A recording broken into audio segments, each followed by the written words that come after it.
kita bertemu lagi pada pelajaran agama Kristen. Dan kita memasuki semester yang kedua. Kita akan memulai pelajaran kita. Sebelumnya kita berdoa sejenak. Tuhan Yesus, kami bersyukur kami akan memulai pelajaran. Tuhan pimpin agar kami dapat mengerti. Terima kasih Tuhan Yesus. Dalam nama-Mu kami berdoa dan mengucap syukur. Amin. Puji Tuhan, kita akan memasuki materi kita pada saat hari ini, yaitu membangun solidaritas sosial dan belajar dari ajaran Yesus Kristus tentunya. Dalam Matius 5 ayat 1-12 ini adalah ucapan-ucapan bahagia yang Yesus katakan pada waktu di bukit. Kita akan masuk lebih lagi solidaritas Yesus pada sesama. Itu dapat kita lihat beberapa hal berikut ini. Yang pertama, kehadirannya di dunia untuk merasakan semua yang dirasakan manusia merupakan bentuk solidaritas yang tak terbantahkan. Ia lahir dari kemiskinan, ia hidup dalam keprihatinan, melakukan segala perkara untuk manusia tanpa kecuali, dan yang paling dahsyat adalah ia menderita dan mati secara hina di kayu salib. Dahsyat bukan? Yang kedua, ia mewujudkan solidaritas kepada manusia berdasarkan cinta kasih. Jadi contoh yang luar biasa yang Yesus berikan buat setiap kita, bahwa mewujudkan solidaritasnya itu berdasarkan cinta kasih.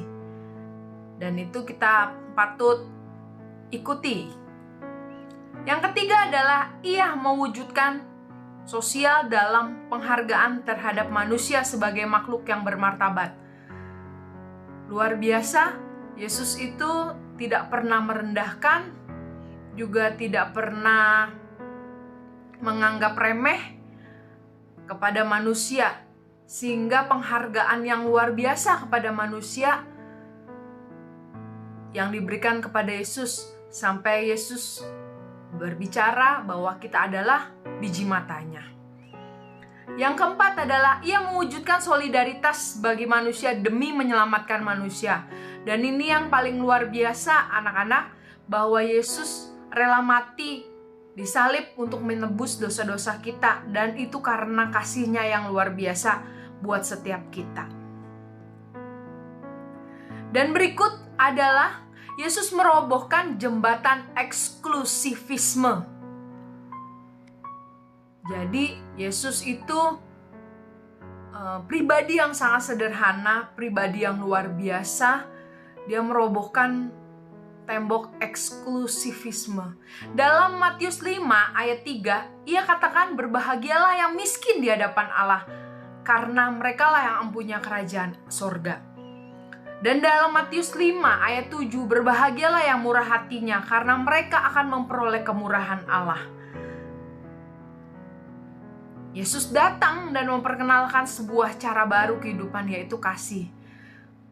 Luar biasa, kasih itu tidak cemburu, kasih itu murah hati, kasih itu tidak menyimpan kesalahan orang lain. Dan Yesus memberikan contoh buat setiap kita.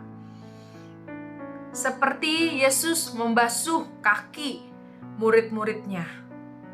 Itu tanda solidaritas Yesus yang luar biasa bagi manusia, dan pada saat itu adalah murid-muridnya. Yang gambar berikutnya adalah Yesus memberikan makan 5.000 orang. Ini adalah mujizat Yesus yang luar biasa. Bagi kita mungkin mustahil, tapi bagi Tuhan tidak ada yang mustahil. Kemudian Yesus menyembuhkan orang sakit. Banyak sekali orang-orang yang disembuhkan oleh Yesus, dan semuanya adalah orang-orang kecil, dan Yesus tidak memandang itu. Dan berikutnya di bawah, kiri bawah adalah Yesus membangkitkan orang mati. Pada saat itu adalah Lazarus. Jadi Yesus itu luar biasa, tidak memandang sedikit pun kaya atau miskin. Jadi Yesus adalah pribadi yang perlu kita contoh. Yang berikutnya adalah orang Samaria yang murah hati. Mungkin imam atau orang Farisi merasa cukup eksklusif, cukup tinggi jabatannya sehingga tidak mau menolong. Sedangkan orang Samaria adalah orang yang tidak boleh bersahabat dengan orang Israel, tapi ia menunjukkan kemurahannya. Dan inilah menjadi pelajaran buat setiap kita, bahwa kita menolong sesama, kita membantu sesama, tidak pandang bulu. Solidaritas bukan hanya bersifat materi semata-mata, namun membutuhkan keberpihakan sebagaimana yang dilakukan oleh Yesus. Jadi, solidaritas dalam pemahaman iman Kristen adalah sikap mencakup jasmani maupun rohani di dalam diri manusia. Penyertaan Yesus mengenai tibanya tahun rahmat Tuhan adalah undangan bagi semua orang untuk menjadi saudara dan saudari bagi sesama. Dengan begitu, tidak ada lagi kesenjangan antara miskin dan kaya, serta tidak terdapat eksploitasi terhadap sesama. Jadi kita harus mencontoh Yesus Kristus, bahwa kita tidak boleh membedakan kaya atau miskin, jelek atau cantik atau ganteng. Dan itu semuanya adalah Yesus sudah berikan contoh buat setiap kita. Biarlah kita menjadi orang-orang yang bisa mencontohkan Yesus Kristus sehingga kehidupan kita menjadi berkat.